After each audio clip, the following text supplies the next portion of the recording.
1950년 여름 한반도는 불타고 있었습니다. 하늘에서는 전투기가 윙윙거리고 땅에서는 포성이 끊이지 않았습니다. 어린 민수는 엄마의 손을 꼭 붙잡은 채 언덕을 넘어 도망쳤습니다. 하지만 갑작스런 폭발음과 함께 뜨거운 파편이 허공을 가르며 날아들었습니다. 민수는 그 자리에서 비명을 지르며 쓰러졌습니다. 어머니는 피를 흘리며 아들을 감싸 안았지만 이미 의식이 희미해지고 있었습니다. 주변은 불길과 연기로 뒤덮였고 울부짖는 사람들의 소리가 뒤섞였습니다. 그때 먼 곳에서 미군 차량이 지늘길을 따라 달려왔습니다. 차량 안에는 젊은 미군 장교 제임스 소이가 있었습니다. 그는 정찰 임무 중 민수의 모습을 발견하자마자 차량을 멈췄습니다. 제임스는 연기를 헤치며 민수에게 다가갔습니다. 아이의 몸은 피로 젖어 있었고 팔에는 깊은 상처가 나 있었습니다.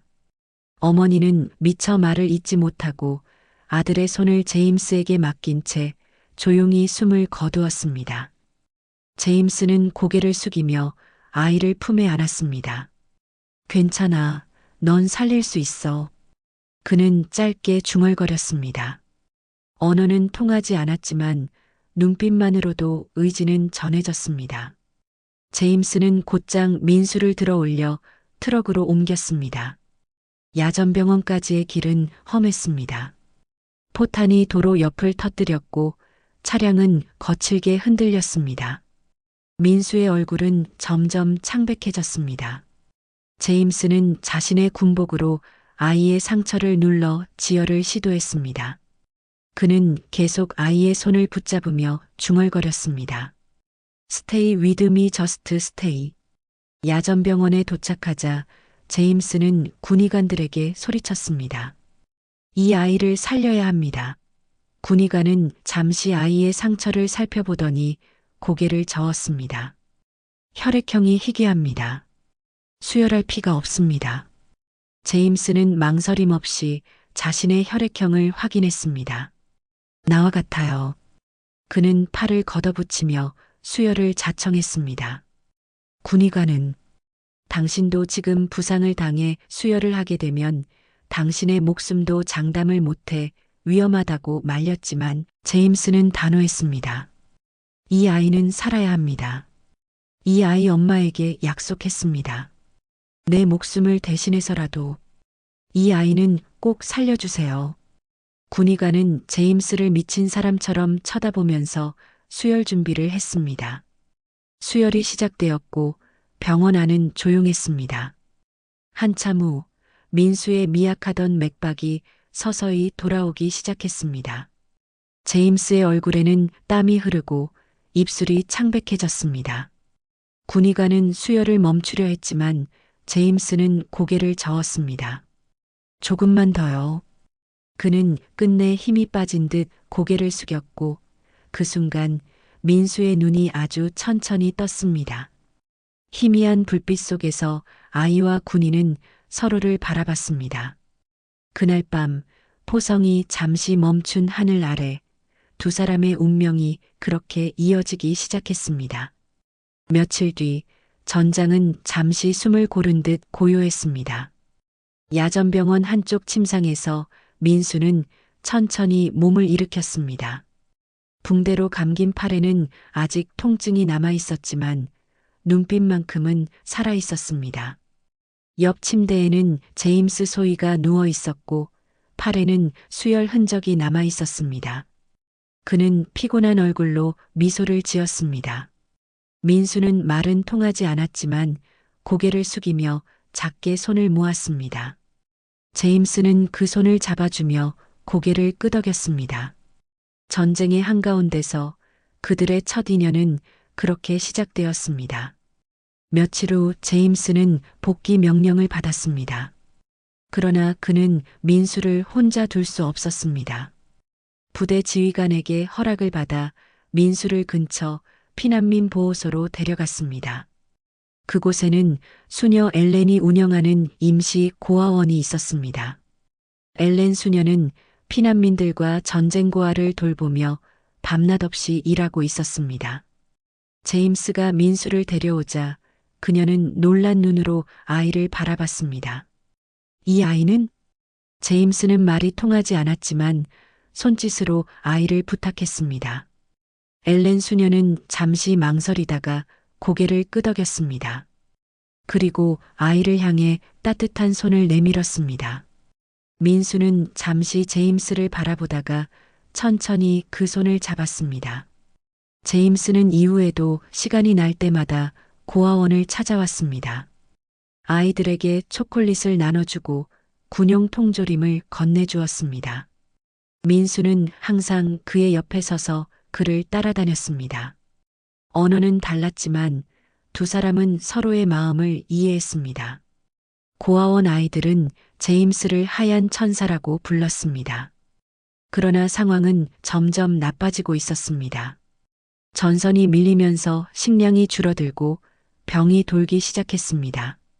아이들이 하나둘 쓰러질 때마다 엘렌 수녀는 눈물을 훔쳤습니다. 제임스는 부대의 비축 식량을 몰래 가져와 아이들에게 나눠주었습니다. 어느 날 제임스는 새로운 명령서를 받았습니다. 다른 전선으로 이동해야 한다는 지시였습니다. 그는 고아원 앞마당에 앉아 잠시 민수를 바라봤습니다. 아이는 낡은 셔츠를 입고 그의 곁에 조용히 서 있었습니다. 제임스는 가방에서 작은 금속 훈장을 꺼냈습니다. 전투 중 민간인을 구한 공로로 받은 훈장이었습니다. 그는 그것을 민수의 손에 쥐어주었습니다. 민수는 훈장을 바라보다가 조심스레 목에 걸고 있던 어머니의 유품, 석류 모양의 작은 목걸이를 풀었습니다. 그리고 제임스의 손에 올려놓았습니다.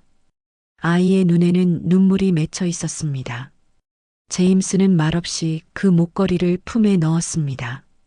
잠시 후 군용 차량이 도착했습니다.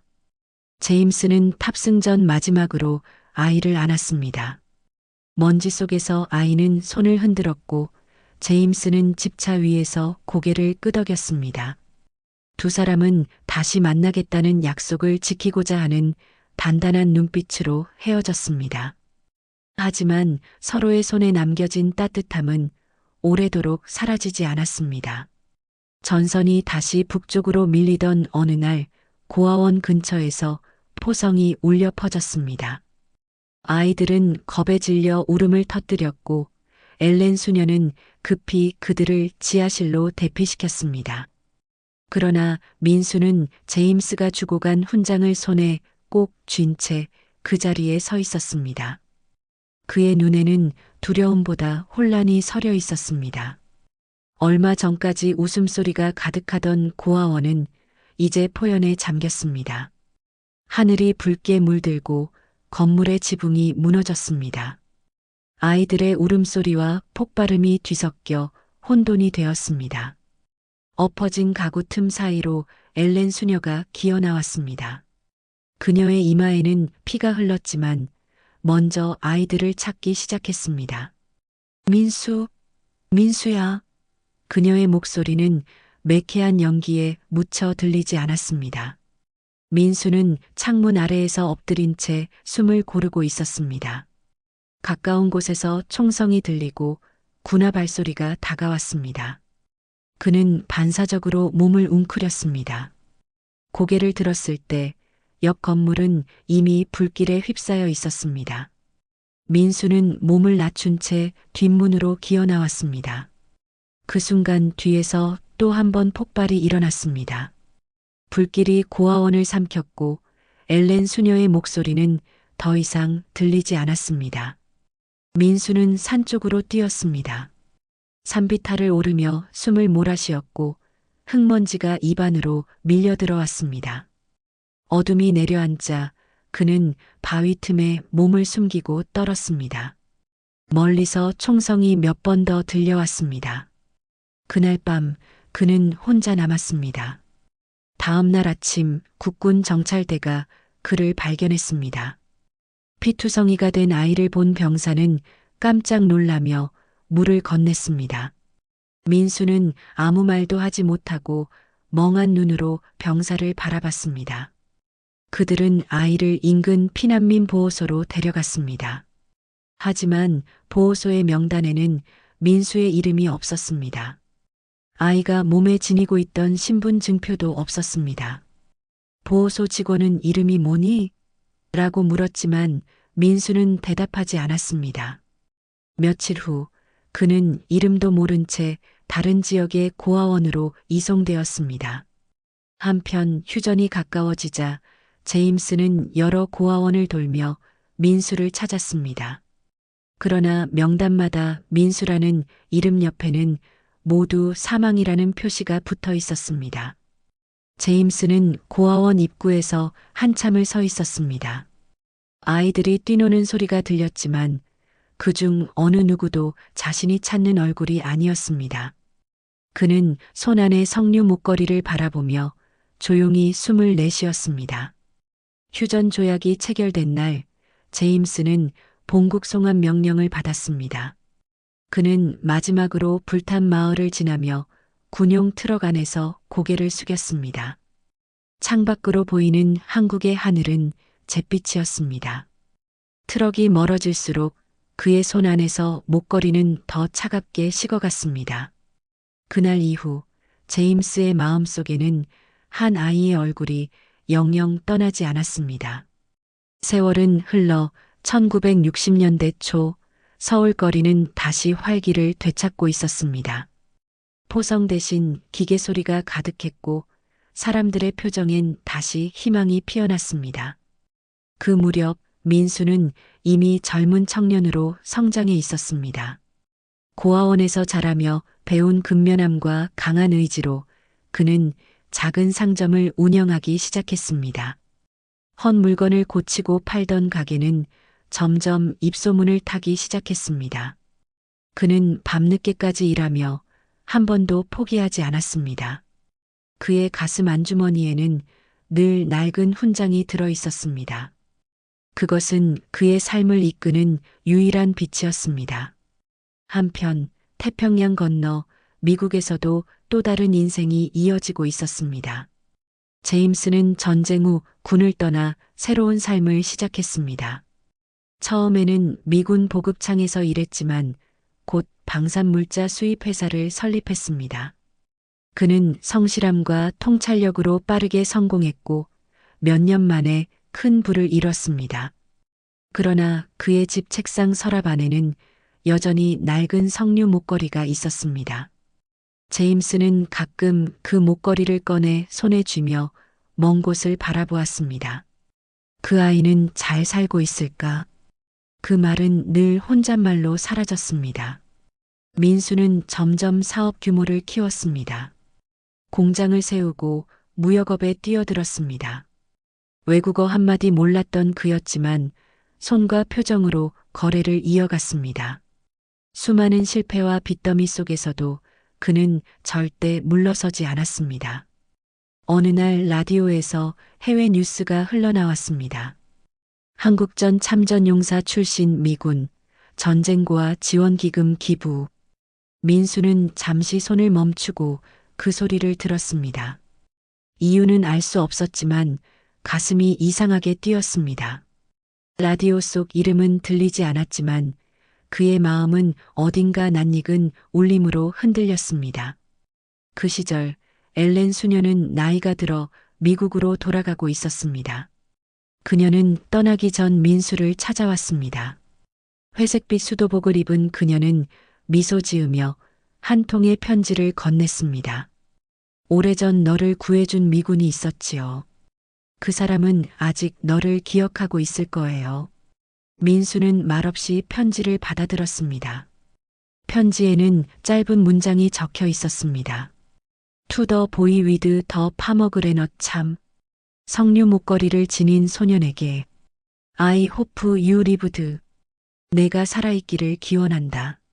민수는 편지를 가슴에 품고 한참 동안 아무 말도 하지 않았습니다. 그날 밤 그는 처음으로 오래된 상자를 열었습니다. 그 안에는 녹슨 훈장이 들어 있었습니다. 그는 그 훈장을 조심스럽게 닦으며 속삭였습니다. 제임스 소위님 저 살아있습니다. 그 말과 함께 창밖으로 새벽빛이 스며들었습니다. 먼 나라 어딘가에서도 제임스는 같은 시간대에 달을 올려다보고 있었습니다. 둘은 서로의 존재를 알지 못한 채 같은 하늘 아래에서 조용히 기억하고 있었습니다. 시간은 또다시 흘러 1980년대 후반 서울 도심 한복판의 초고층 빌딩들이 하늘을 찔렀습니다. 그 빌딩들 중 한 곳에는 민수가 지원하는 복지재단이 있었습니다. 전쟁고아였던 그가 이제는 수많은 아이들을 돕는 사람이 되어 있었죠. 회의실 안에는 외국인 투자자들과 재단 관계자들이 모여 있었습니다. 그날은 해외 기부자 초청 행사 날이었습니다. 민수는 깔끔한 양복 차림으로 단상에 섰습니다. 그는 차분한 목소리로 전쟁 고아 지원 사업의 성과를 발표했습니다. 그 순간 객석 뒷줄에 앉은 한 노신사의 시선이 그를 향했습니다. 낯익은 눈빛, 깊은 주름 사이로 세월의 흔적이 서려 있었습니다. 그 사람은 제임스였습니다. 제임스는 이미 백혈병 진단을 받은 지 1년이 넘었고 의사의 시한부 선고로 인해 여행을 하던 중 마지막 여행지로 한국을 선택한 참이었습니다. 그는 연단 위의 민수를 바라보며 왠지 모를 감정을 느꼈습니다. 얼굴은 변했지만 그 안에 담긴 진심 어린 눈빛이 너무나 닮아 있었습니다. 그러나 그는 확신하지 못했습니다. 수십 년의 세월이 두 사람 사이에 놓여 있었으니까요. 민수 역시 그 낯선 외국인에게 잠시 시선을 멈췄지만 곧 연설을 이어갔습니다. 행사가 끝나자 제임스는 조용히 자리를 떴습니다. 하지만 그의 가슴 속엔 설명할 수 없는 따뜻함이 남아 있었습니다. 행사가 끝난 뒤 재단 직원이 민수에게 다가왔습니다. 회장님, 오늘 오신 미국인 손님 한 분이 많은 지원금을 내셨습니다. 그동안 저희와는 관계가 없는 분이어서 이유를 여쭈어 보니 한국 전쟁에 참전하신 분이더군요. 그분 비서의 말에 의하면 시한부 선고를 받으시고 마지막 여행 중에 사연이 있는 한국에 방문했다고 합니다. 민수는 부자라고 하시던데 수술이 안 된다고 하던가요? 아, 그분이 독특한 혈액형이라서 골수 기증하시는 분들과 일치율이 많이 어렵다고 지금은 거의 포기하고 계시다고 하네요. 그 말에 민수의 손이 잠시 멈췄습니다. 희귀 혈액형? 그 단어는 그의 기억 깊은 곳을 찔렀습니다. 수십 년 전 포연 속에서 자신을 살려준 군인의 피가 떠올랐습니다. 그는 서류를 뒤로하고 조용히 직원에게 물었습니다. 그분 어디에 묵고 계신가요? 직원은 외국인 숙소 리스트를 내밀었습니다. 그날 밤 민수는 차량을 몰아 호텔로 향했습니다. 비가 내리고 있었습니다. 프런트에서 투숙객 명단을 확인한 그는 엘리베이터를 타고 조용히 7층으로 올라갔습니다. 복도 끝 객실 문틈으로 희미한 빛이 새어나오고 있었습니다. 문이 열리자 작은 테이블 위에 낡은 상자가 보였습니다. 민수는 숨을 죽이고 다가갔습니다. 상자 안에는 오래된 금속 목걸이 하나가 들어 있었습니다. 석류 모양의 장식, 자신이 어린 시절 제임스에게 건네주었던 바로 그 목걸이였습니다. 순간 그의 몸이 굳어졌습니다. 손끝이 떨리고 숨이 막혔습니다. 제임스는 침대에 앉아 있다가 천천히 고개를 들었습니다. 서로의 눈이 마주쳤지만 말은 나오지 않았습니다. 그 짧은 순간 세월이 뒤로 흘러가듯 조용히 멈췄습니다. 민수는 목소리를 겨우 가다듬었습니다. 소희님 맞습니까? 놀란 제임스의 눈에 눈물이 맺혔습니다. 그는 약하게 웃으며 고개를 끄덕였습니다. 말없이 서로를 바라보는 그 장면은 마치 오래전 불길 속에서 다시 이어진 인연처럼 고요했습니다. 그 자리에서 허물어지듯이 무릎을 꿇은 민수는 공손히 두 손을 모아 제임스의 두 발에 그 어떤 종교인들보다 경건하고 성스럽게 천천히 자기의 이마를 맞대며 가슴속에서 울리는 울음을 덜썩이는 어깨로 표현하고 흘러내리는 눈물을 감출 수 없었습니다. 그날 밤 민수가 끝없이 흘리는 눈물처럼 서울의 빗방울이 창문을 두드리며 두 사람의 지난 세월을 대신 울고 있었습니다. 새벽의 공기는 차가웠습니다. 병원 복도에는 소독약 냄새가 가득했고 창문 밖으로는 회색 하늘이 비쳐들었습니다. 민수는 제임스의 병실 앞 의자에 앉아 있었습니다. 의사들은 수술을 준비하며 긴 회의를 이어가고 있었습니다. 기증자분의 나이가 많습니다. 위험할 수 있습니다. 한 의사가 조심스럽게 말했습니다. 그러나 민수는 단호히 고개를 저었습니다. 그분이 제게 생명을 주셨습니다. 이번엔 제가 돌려드릴 차례입니다. 그의 목소리는 떨렸지만 확고했습니다. 의료진은 잠시 서로의 얼굴을 마주보더니 결국 수술을 허락했습니다. 민수는 병실 침대에 누워 수술복을 입었습니다. 창백한 얼굴에도 담담함이 스며 있었습니다. 수술 전 간호사가 물었습니다. 두렵지 않으세요? 민수는 잠시 미소를 지었습니다. 이미 한 번 살아난 사람입니다. 이번엔 제 차례죠. 그는 눈을 감고 마음속으로 오래전 불타던 들판을 떠올렸습니다. 포탄 속에서 자신을 들어올리던 젊은 미군의 팔, 그 팔에 흐르던 붉은 피가 다시 생각났습니다. 이제 그 피를 되돌려줄 수 있다는 생각에 이상한 평온이 찾아왔습니다. 수술은 길고 조심스러웠습니다. 창밖에는 눈이 내리기 시작했습니다. 몇 시간 후 수술실 문이 열렸고 의사들이 서로를 바라보며 고개를 끄덕였습니다. 제임스의 상태는 안정적이었습니다. 의료진은 조용히 안도의 숨을 내쉬었습니다. 그러나 민수는 깊은 잠에 빠져 있었습니다. 의식은 천천히 돌아왔지만 몸이 무겁게 가라앉았습니다. 눈을 뜬 순간 하얀 천장과 함께 옆 침대에 제임스가 보였습니다.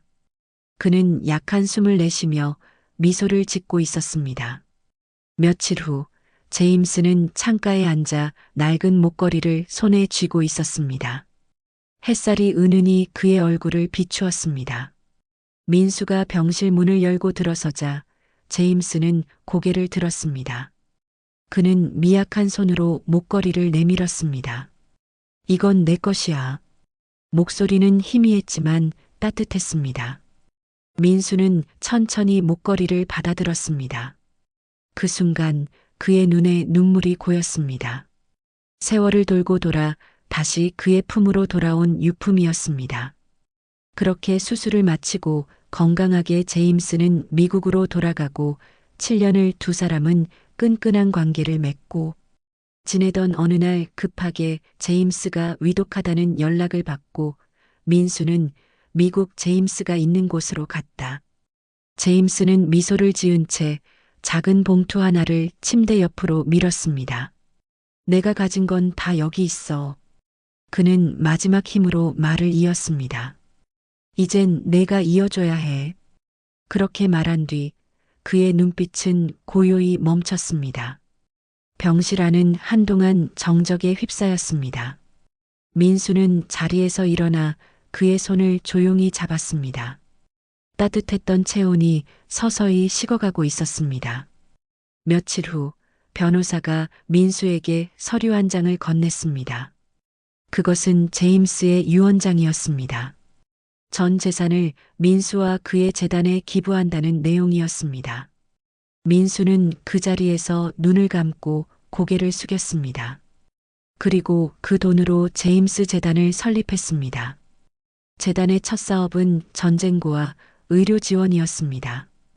그날 이후 세상은 한 명의 미국인과 한 명의 한국인이 남긴 이름 없는 선행을 기억하게 되었습니다. 제임스의 죽음은 끝이 아니었습니다.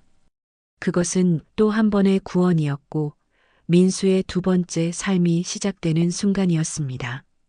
제임스의 장례식은 이른 봄, 미국과 한국 양국의 국기가 함께 걸린 가운데 치러졌습니다. 하얀 꽃으로 덮인 영정 앞에는 두 나라의 장교들이 묵념을 올렸습니다. 민수는 검은 양복 차림으로 조용히 자리했습니다. 그는 아무 말도 하지 않았습니다. 대신 손에 들고 있던 석류 목걸이를 가만히 쥐었습니다. 하늘은 흐렸고 바람은 유난히 차가웠습니다. 영구차가 출발하자 민수는 천천히 고개를 숙였습니다. 그의 눈가에는 눈물이 고였지만 그 눈물은 슬픔이라기보다 감사에 가까웠습니다. 며칠 뒤 민수는 한국으로 돌아와 재단 사무실을 찾았습니다. 책상 위에는 제임스의 유언 사본과 서류들이 가지런히 놓여 있었습니다. 그는 전 재산을 정리해 제임스의 뜻에 따라 재단의 기반 자금으로 옮겼습니다. 그날 이후 재단의 이름은 제임스 재단으로 바뀌었습니다. 간판 아래에는 작게 그의 피로 이어진 생명들이라는 문구가 새겨졌습니다. 재단은 곧 분쟁 지역의 아이들과 병든 어린이들을 돕기 시작했습니다. 직원들은 그가 직접 나서지 않는데도 그의 진심이 느껴진다고 말했습니다. 민수는 현장보다는 조용히 뒤에서 서류를 정리하며 재단을 지켰습니다. 언론에서는 제임스 재단의 정체를 알아내기 위해 끊임없이 취재를 이어갔습니다. 익명의 한국인 기부자, 그는 누구인가? 라는 기사 제목이 연일 신문을 장식했습니다. 그러나 민수는 어떤 인터뷰 요청에도 응하지 않았습니다. 그는 자신을 드러내는 대신 도움을 받는 아이들의 웃음을 통해 제임스의 이름을 남기고 싶었습니다. 한편 그는 제임스의 가족을 찾아가 조용히 인사를 전했습니다. 제임스의 여동생은 눈물을 흘리며 그의 손을 꼭 잡았습니다. 오빠가 평생 찾던 그 아이가 당신이었군요. 민수는 말없이 고개를 끄덕였습니다. 세월이 흘러 재단은 세계 여러 나라로 확장되었습니다. 아프리카의 고아원, 동남아의 병원, 중동의 전쟁고와 보호소까지 제임스의 이름으로 세워졌습니다.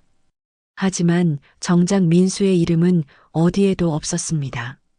그는 매년 봄이 오면 조용히 미국을 찾았습니다. 제임스의 묘지 앞에 서서 석류꽃 한 송이를 내려놓는 것이 그의 유일한 의식이었습니다. 묘비에는 이렇게 새겨져 있었습니다. 그의 피로 또 한 생명이 살아났다. 그날도 민수는 묘 앞에 섰습니다. 주변에는 아무도 없었습니다. 그는 손끝으로 묘비를 어루만지며 중얼거렸습니다. 이젠 제가 할 차례입니다. 그리고 천천히 돌아섰습니다. 그의 걸음은 느렸지만 단단했습니다. 그의 겨울, 민수의 건강이 급격히 나빠졌습니다.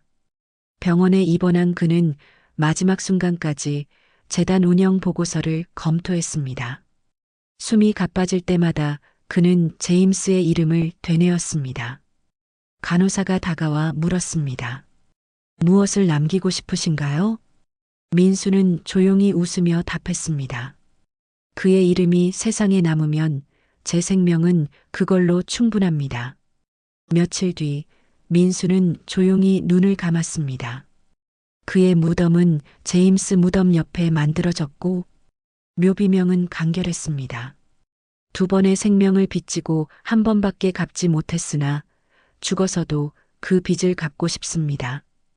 그의 장례식은 소박했지만 수많은 재단 아이들이 그의 사진 앞에 꽃을 두었습니다.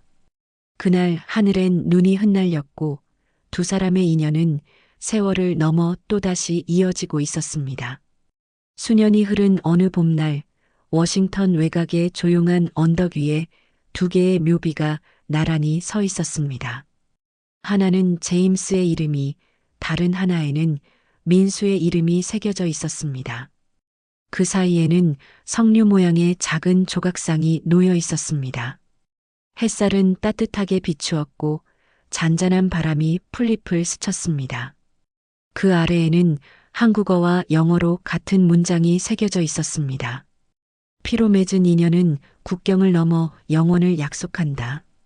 묘지 앞에는 어린아이들이 재단의 깃발을 들고 서 있었습니다. 그들은 제임스 재단의 장학금으로 미국을 방문한 학생들이었습니다. 안내자는 조용히 그들에게 두 사람의 이야기를 들려주었습니다. 아이들은 숨을 죽인 채 이야기를 들었습니다. 한때 서로의 생명을 나눈 두 남자가 국적과 언어를 넘어 한 세기를 잇는 인연이 되었다는 사실을 믿기 어려워했습니다. 재단 관계자들은 매년 이곳을 찾아 헌화를 이어갔습니다. 그 중에는 제임스의 여동생과 민수가 후원했던 고아 출신 사업가도 있었습니다. 그들은 함께 묘비 앞에 서서 잠시 고개를 숙였습니다. 하늘에는 구름이 흘렀고 붉은 석류꽃이 바람에 떨어져 묘비 앞에 흩날렸습니다. 아무도 말하지 않았지만 모두가 느끼고 있었습니다. 두 사람의 인연이 끝나지 않았다는 것을요. 그날 저녁 해가 천천히 기울며 묘지 전체가 주홍빛으로 물들었습니다. 석류 조각상 위로 마지막 햇살이 닿자 마치 그 빛이 살아 움직이듯 반짝였습니다. 새들이 나지막이 지저귀었고 멀리서 아이들의 웃음소리가 들려왔습니다. 그것은 민수와 제임스가 남긴 세상의 울림 같았습니다. 누군가가 묘비 앞에 작은 쪽지를 두고 갔습니다. 쪽지에는 단 한 줄이 적혀 있었습니다. 당신들이 남긴 사랑으로 오늘 또 한 아이가 살아났습니다. 바람이 불자 쪽지는 살짝 흔들리며 햇빛을 반사했습니다. 그 빛은 석류 조각상에 닿아 붉게 물들었고 언덕 위에는 따뜻한 평화가 내려앉았습니다. 그렇게 두 사람의 이야기는 끝났지만 그들의 마음은 세상을 밝히는 불씨로 남아 계속 타오르고 있었습니다.